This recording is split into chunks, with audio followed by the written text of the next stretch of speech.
Welcome back to the channel, and I am making a follow-up to my Supernote updates.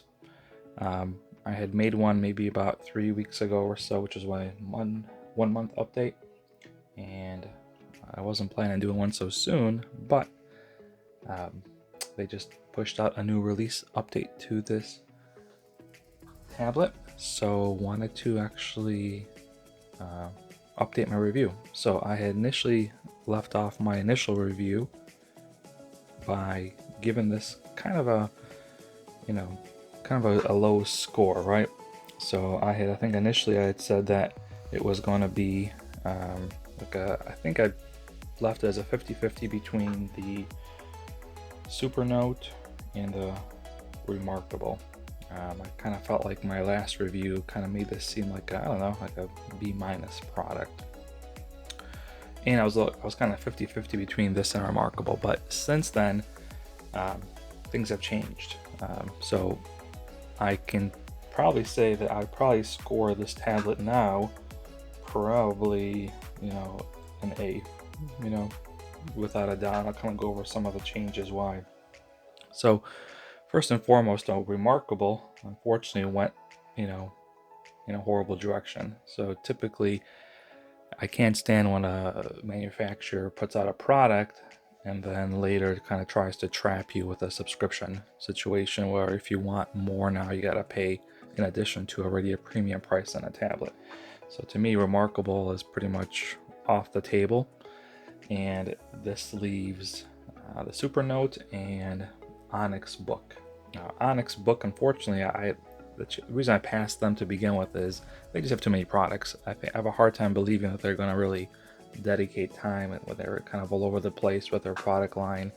I feel like they're more focused on launching new products versus trying to make the current ones better.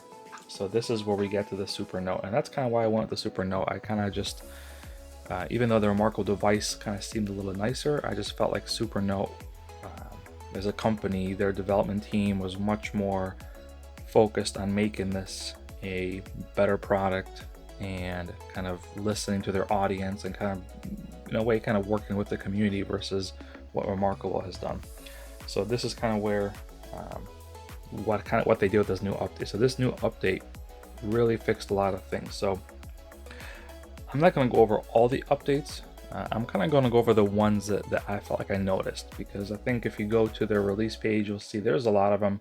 Some of them are behind the scenes. Some of them I wouldn't even notice if they didn't say a thing. But this is kind of what I just kind of picked up just from using it.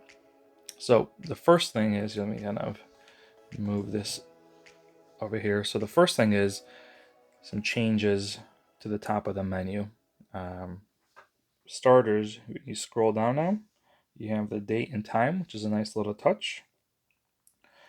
If you notice, the exit option is gone, and now you can actually lock your fingers. I'm actually playing with this a little bit because I actually have a problem with this new release. So if you notice here, this is new, and it's causing problems for me because I'm a lefty. So if I try to write over here, you'll see it exits.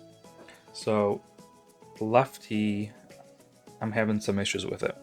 But one thing you notice, so when you exit, you have kind of your last document now, so you can quickly go back. So this makes multitasking, I think, much better. I kind of complained about the initial review that trying to kind of jump between documents was a little cumbersome. With this, you always have a way back to the most recent, which is pretty cool. So that's what this button really does, is kind of lets you pick and choose where you want to go, and then you can go back to the other one, which is a pretty cool thing.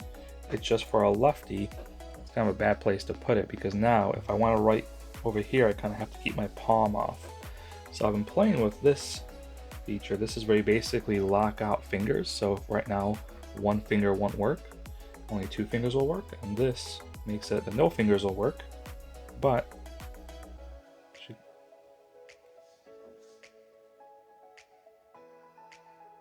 that still works. See? So even turning off the fingers doesn't turn off the palm rejection. So let me get rid of some of the stuff I wrote here. So there we go.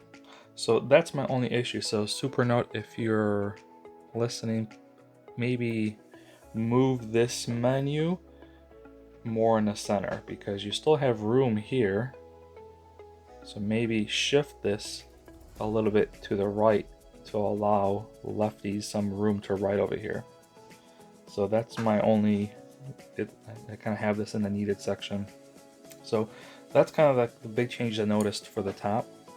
So we covered the date and time. So the other big improvements they made is to the battery life, and that I kind of noticed already. Basically, the unit is more efficient when it sleeps, and it's also optimized better for use. So I've kind of and it's a noticeable change. So I noticed that during like my use throughout the day, the battery is not dropping as fast. But I also noticed next day when I open it up, I haven't lost as much during sleep. So both great optimization. This one is a big one. I love this one. Adjust your eraser.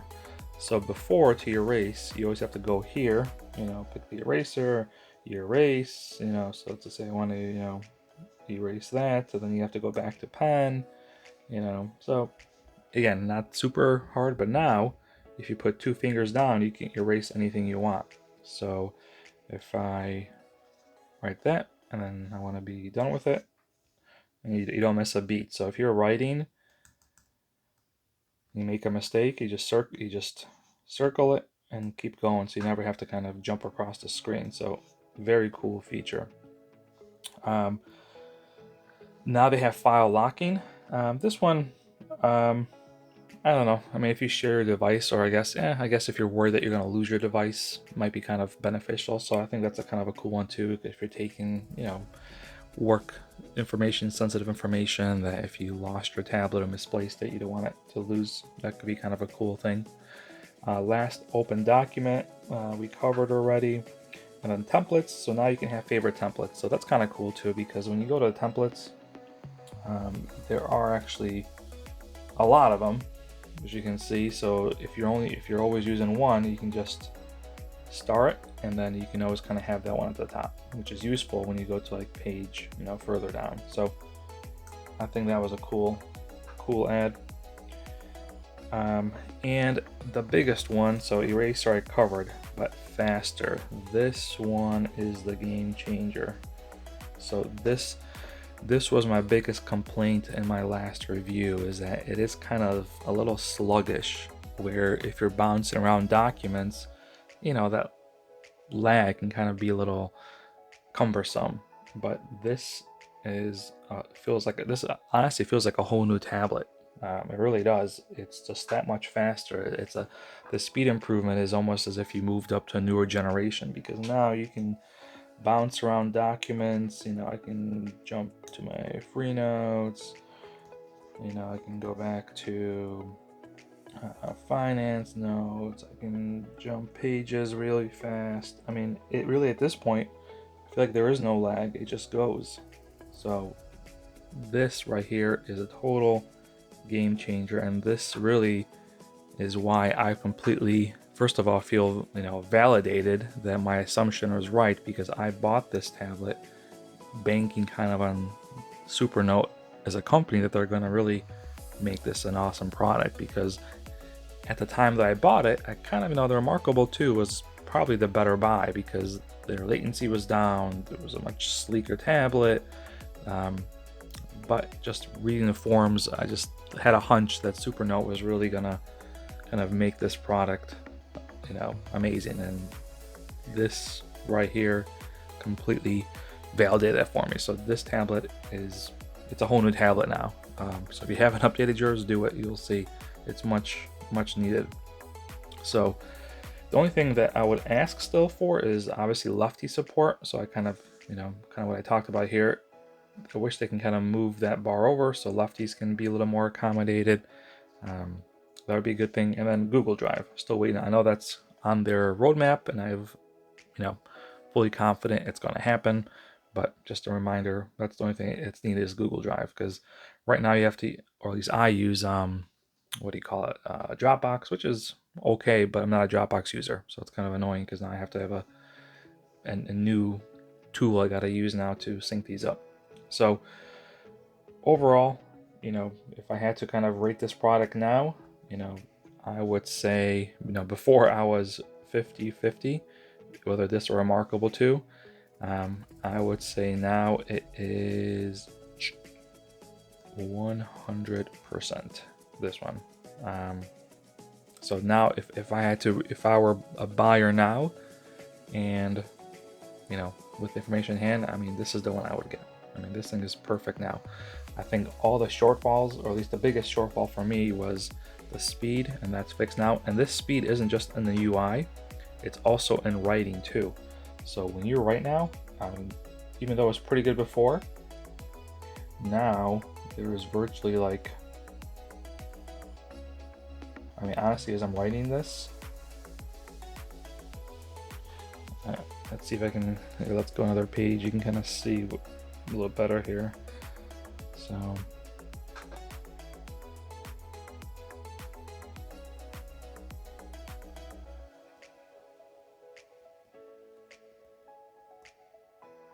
you can kind of see that it's just really there's really no delay now. There was a little bit before, but now it's super fast.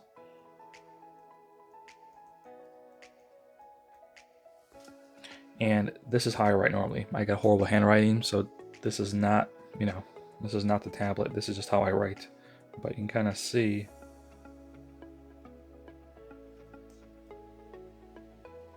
I mean, look at that. I mean, this really is, it really is a new tablet. I mean, kudos to Super One, because they could have probably just launched a new tablet and made you buy it all over again to get these improvements, but they're really sticking with it.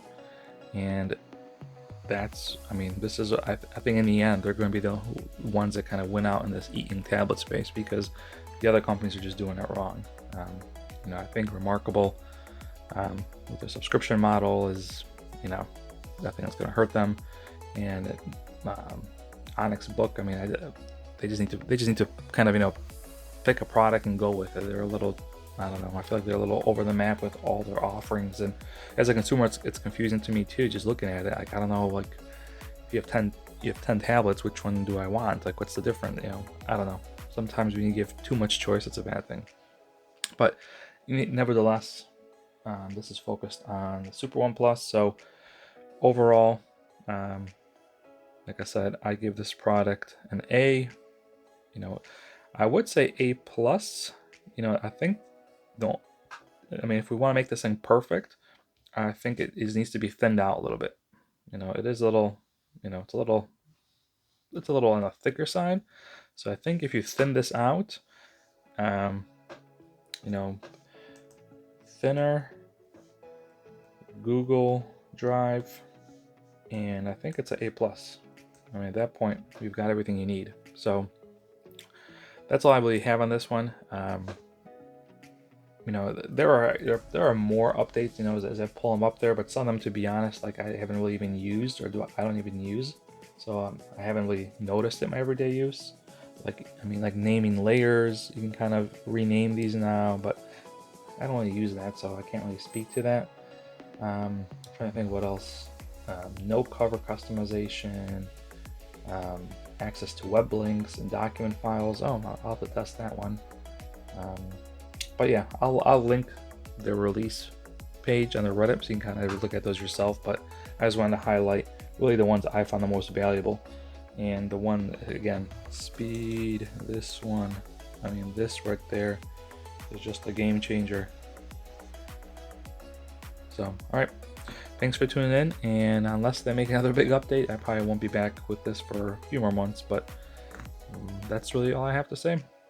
Get the tablet, you'll be happy you did. All right, bye guys.